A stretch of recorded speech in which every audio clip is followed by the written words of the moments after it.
जय माता दी। मेरे प्रिय भक्तों, आज हम आपको श्रवण कराएंगे श्री संतोषी माता की व्रत कथा यानी शुक्रवार व्रत की। आज हम आपको एक बहुत ही प्राचीन कथा सुनाने जा रहे हैं।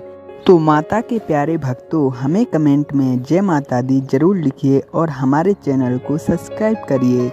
आइए भक्तों, अब हम श्रवण करेंगे माँ संतोषी माता की व्रत कथा। एक बुढ़िया थी जिसके 7 बेटे थे। उनमें से 6 कमाने वाले थे और एक निकम्मा था। बुढ़िया माँ 6 पुत्रों को रसोई बनाकर खिलाती और जो कुछ शेष बचता था उसे 7वें निकम्मे बेटे को खिलाती थी। परंतु वह बहुत भोला भाला था। एक दिन वह अपनी बहू से बोला, देखो मेरी माँ का मुझ पर कितना अपार प्रेम है। वह बोली, क्यों नहीं, सबका जूठा बचा हुआ भोजन तुमको खिलाती है। वह बोला, ऐसा कभी नहीं हो सकता है। मैं जब यह अपनी आंखों से देख नहीं लूँगा तब तक नहीं मान सकता। कुछ दिनों बाद बड़ा त्योहार आया। घर में 7 प्रकार का भोजन और चूरमे के लड्डू बने।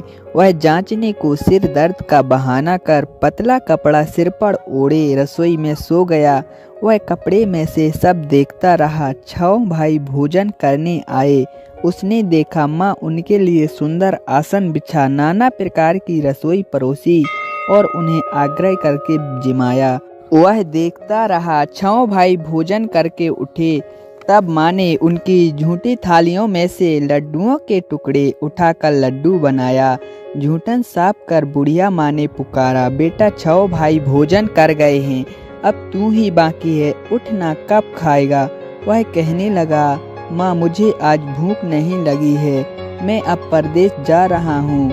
बुढ़िया माँ बोली, कल जाता हो सो आज ही चला जा। यह कहकर घर से निकल गया। चलते समय पत्नी की याद आई। वह गौशाला में उपले थाप रही थी। वहाँ जाकर बोला, हम जाबेंगे परदेश को, आबेंगे कुछ काल, तुम रहियो संतोष से, धर्म आपनो पाल। बहू बोली, जाओ पिया आनंद से, हमरा सोच हटाए, राम भरोसे हम रहें, ईश्वर तुम्हें सहाय। लड़का बोला, देव निशानी आपनी, देख धरूं मैं धीर, सुध मत हमारी बिसारियो, रखियो मन गंभीर। वह बोला, मेरे पास तो कुछ भी नहीं है, यह अंगूठी है सो ले लो और अपनी कुछ निशानी मुझे दो। वह बोली, मेरे पास क्या है, यह गोबर भरा हाथ है। यह कहकर उसकी पीठ पर गोबर के हाथ की थाप लगा दी। वह चल दिया। चलते चलते दूर देश में पहुंचा। वहां एक साहूकार की दुकान थी। वहां जाकर कहने लगा, भाई मुझे नौकरी पर रख लो।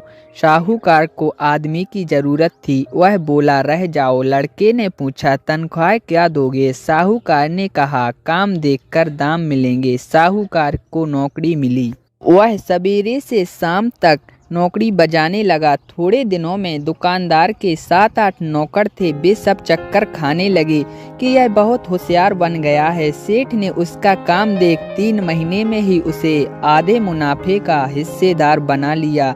वह कुछ वर्षों में नामी सेठ बन गया और मालिक सारा कारोबार उस पर छोड़कर बाहर चला गया। अब बहू पर क्या बीती सो सुनो।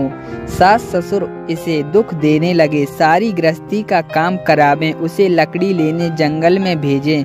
इतने पर भी घर में जो भूसी निकलती थी उसकी रोटी बनाकर रख दी और फूटे नारियल की नरेली में पानी। इस प्रकार दिन गुजरते रहे। एक दिन वह लकड़ी लेने जा रही थी कि रास्ते में बहुत सी स्त्रियां संतोषी माता का व्रत करती मिल गईं। उन्हें देखकर वह वहां खड़ी होकर कथा सुनने लगी और पूछने लगी, हे बहनों, तुम किस देवता का व्रत कर रही हो? इसके करने से क्या फल मिलता है? मुझे भी विस्तार पूर्वक बताइए। व्रत करने की क्या विधि है? तब वह स्त्रियां बोली, सुनो, यह संतोषी माता का व्रत है। इसके करने से निर्धनता और दरिद्रता का नाश होता है, लक्ष्मी घर में आती है और मन की चिंताओं का नाश होता है। घर में सुख आने से मन को प्रसन्नता और शांति मिलती है। निपुत्री को पुत्र मिले, स्वामी बाहर गया हो तो शीघ्र लौट आवे, कुंवारी कन्या को मन पसंद वर मिले, राज दरबार में बहुत दिनों से मुकदमा चल रहा है तो शीघ्र ही खत्म हो जावे, ग्रह क्लेश की निवृत्ति हो, सुख शांति आवे, घर में धन जमा हो, पैसा व जायदाद का लाभ हो, रोग दूर हो जावे तथा और जो भी मन में कामना है वह सब इस संतोषी माता की कृपा से पूरी हो जाती है, इसमें कोई संदेह नहीं है। तब वह पूछने लगी, यह व्रत कैसे किया जाता है, यह भी बता दो बहन, आपकी बड़ी कृपा होगी।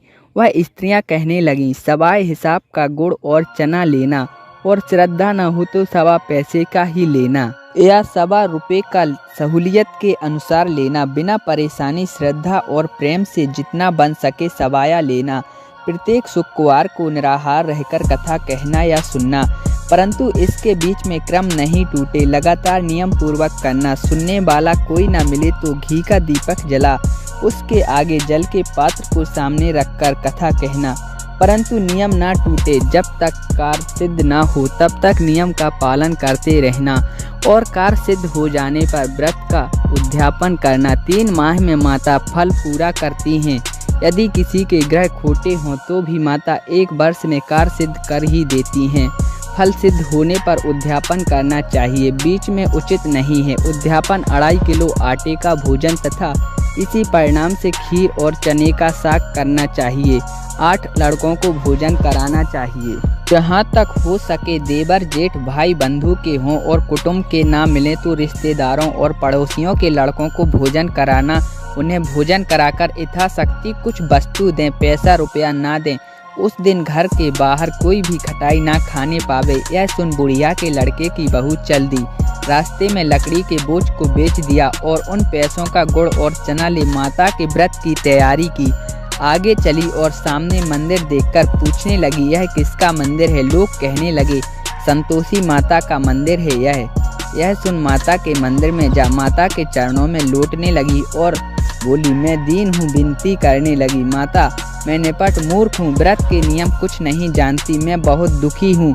हे माता जगत जननी, मेरा दुख दूर करो, मैं तेरी शरण हूँ। माता को दया आई। एक शुक्रवार बीता के दूसरे शुक्रवार को ही उसके पति का पत्र आया और तीसरे को उसका भेजा हुआ पैसा। यह देख जेठ जेठानी मुँह सिकोड़ने लगे, इतने दिन में इतना पैसा आया, इसमें क्या बड़ाई है? लड़के ताने देने लगे। काकी के पास अब पत्र आने लगे, रुपया आने लगा। अब काकी की खातिर बढ़ेगी। अब काकी बोलने पर भी नहीं बोलेगी। बेचारी सरलता से कहती है, भैया पत्र आवे रुपया आवे तो हम सबके लिए अच्छा है। ऐसा कहकर आंखों में आंसू भरकर संतोषी माता के मंदिर में जा मातेश्वरी के चरणों में गिरकर रोने लगी। माँ मैंने तुमसे पैसा कब मांगा है? मुझे पैसे से क्या काम है? मुझे तो अपने सुहाग से काम है। मैं तो अपने स्वामी के दर्शन और सेवा मांगती हूँ। तब माताजी ने प्रसन्न होकर कहा, जा बेटी तेरा स्वामी आएगा। यह सुन खुशी से बावली हो घर में जा काम करने लगी।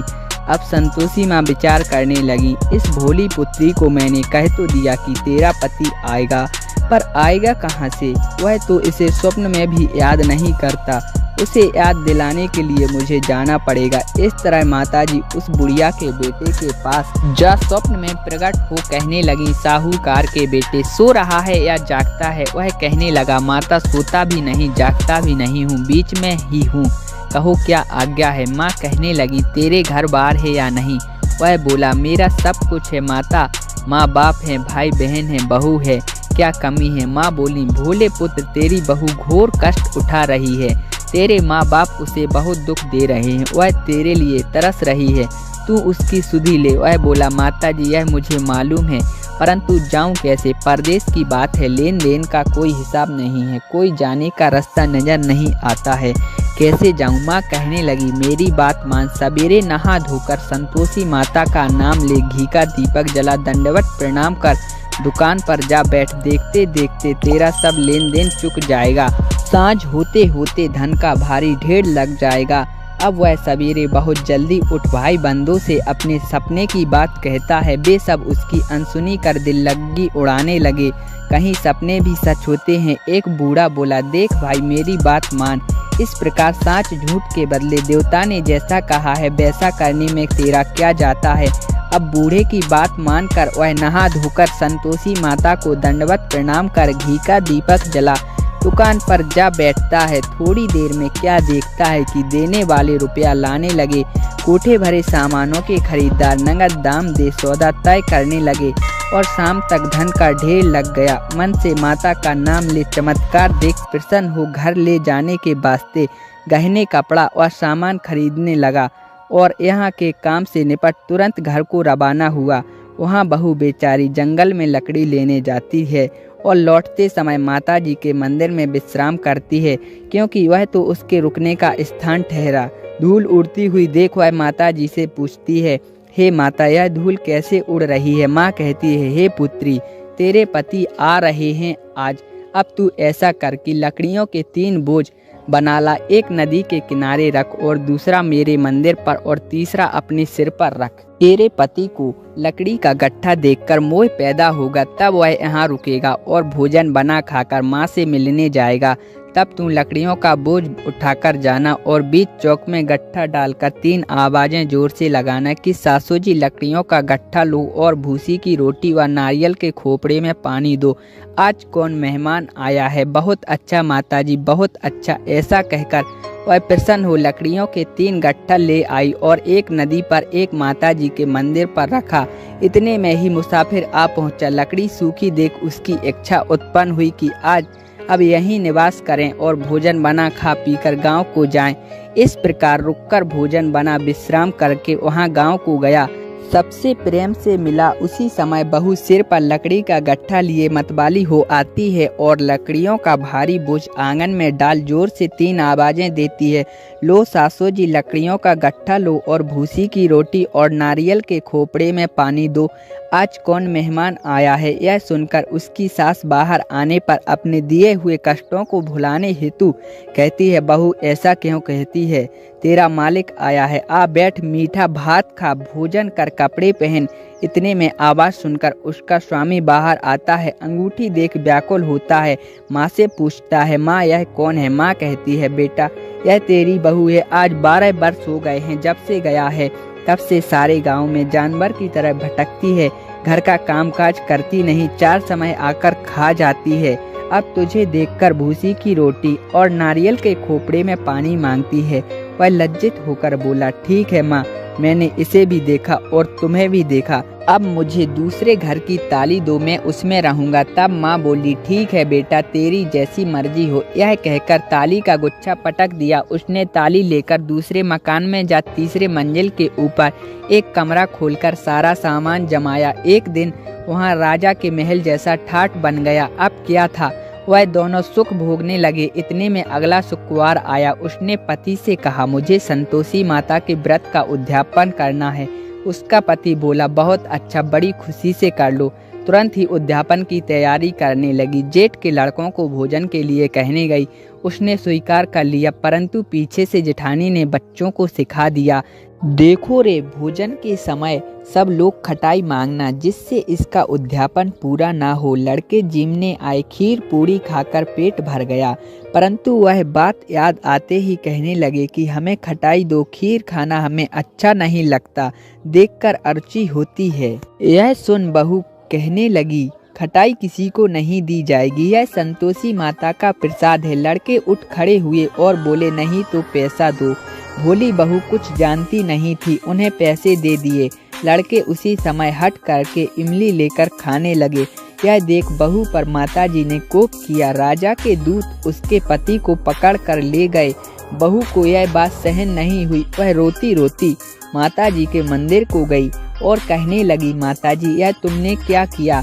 हंसाकर अब क्यों रुलाने लगी। माताजी बोली, पुत्री तूने अभिमान कर मेरा व्रत भंग किया है, इतनी जल्दी सब बातें भुला दी। वह बोली, अब भूल ना होगी माँ, अब यह बताओ वे वापिस कैसे आवेंगे।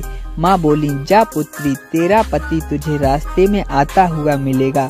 वह निकली तो मार्ग में उसका पति आता हुआ मिला। वह पूछती है, तुम कहाँ गए थे। तब वह कहने लगी, इतना धन जो कमाया था उसका कर राजा ने मांगा था, वह भरने गया था।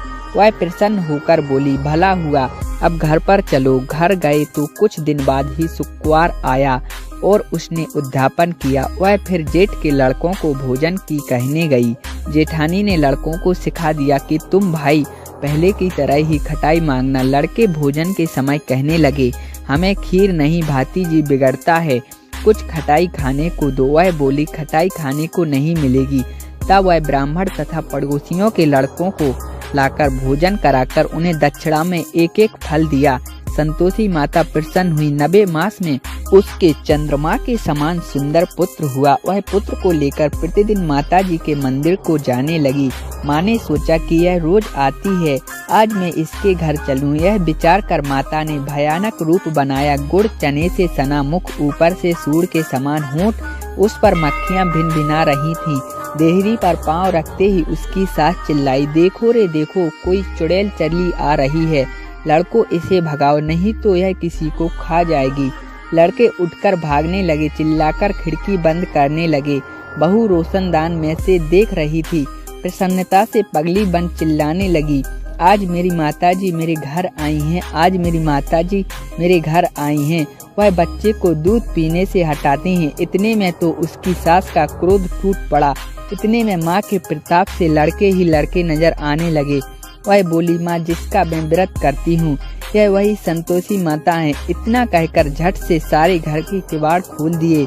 सबने माताजी के चरण छुए। इस प्रकार माताजी प्रसन्न हुई। उस सास बहू को प्रसन्न होकर माताजी ने जैसा फल दिया वैसा माता हम सबको दो। जो उसकी कथा को पढ़े उनके मनोरथ पूर्ण हो। बोलो संतोषी माता की जय।